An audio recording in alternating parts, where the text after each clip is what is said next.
So here's a finished valance, and I hope you'll try this.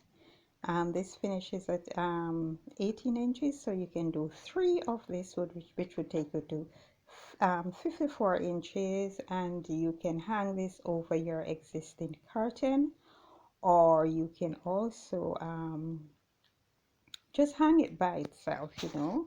So I hope you like it, and you're going to stitch down all these areas, okay, and that's the point. Okay, so thank you for watching again.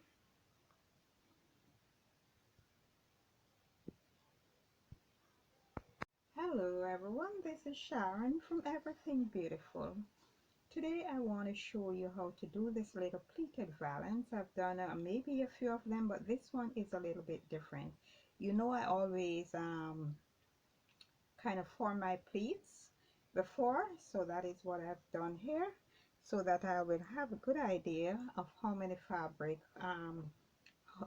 the amount of fabric that I need to use. And you can make several of these, okay, and place them wherever you want on your window, but I'll be only doing one.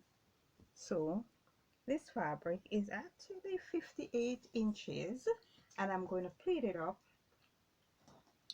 It's not going to be big, it's going to be small, but as I say that this size is a good size, and you can make 1 or 2 or 3 of them and just fill them in the space that you need between your curtains or your valances or your swags. Okay, so here I formed the pleats, okay, and it is I just eyeball it, I didn't do any measurement, and this will give me, it will finish at about 18 inches.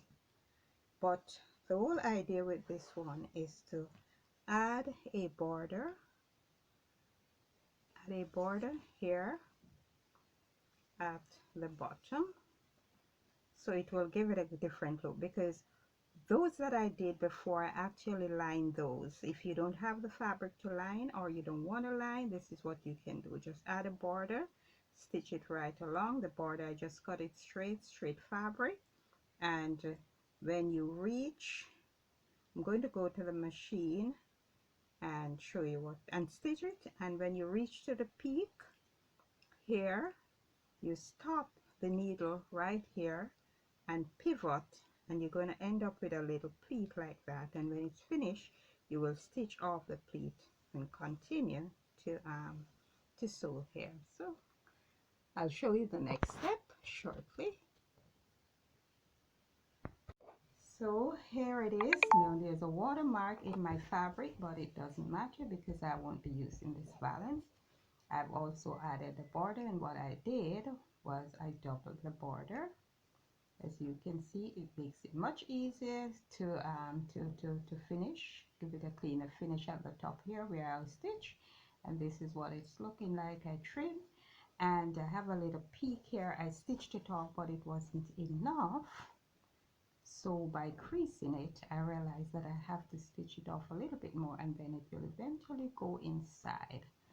Okay, so I'm going to be pleating now, and as I said, I have 59 inches of fabric, and this is how I do my pleating. Now this, using the border at the bottom here, could make it a little bit much easier, because it's just a different way of doing it. Because if you don't have the fabric to line and you still want the look, this is a good way to do it, to add the border at the bottom. So I'm just eyeballing the pleats. I didn't really measure. Now this is the center, and my pleats maybe should be maybe, I don't know, I'll let you know. So here it is. I have for my pleats on both sides, having a little problem with the kissing here.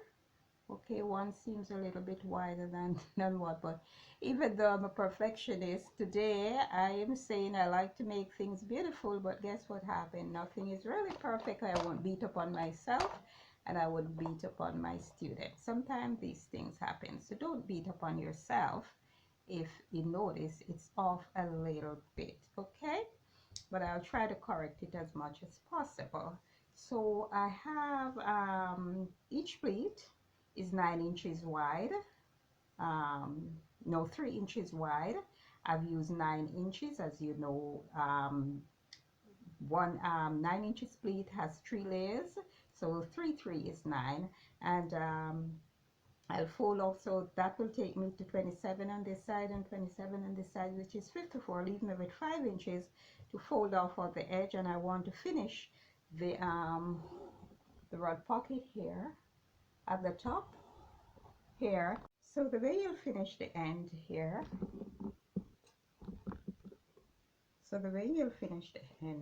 you would just fold it over like this. If you have a serger, you can serge. If not, you just fold it twice.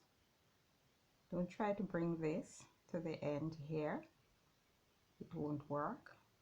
Just let it fall wherever it is, and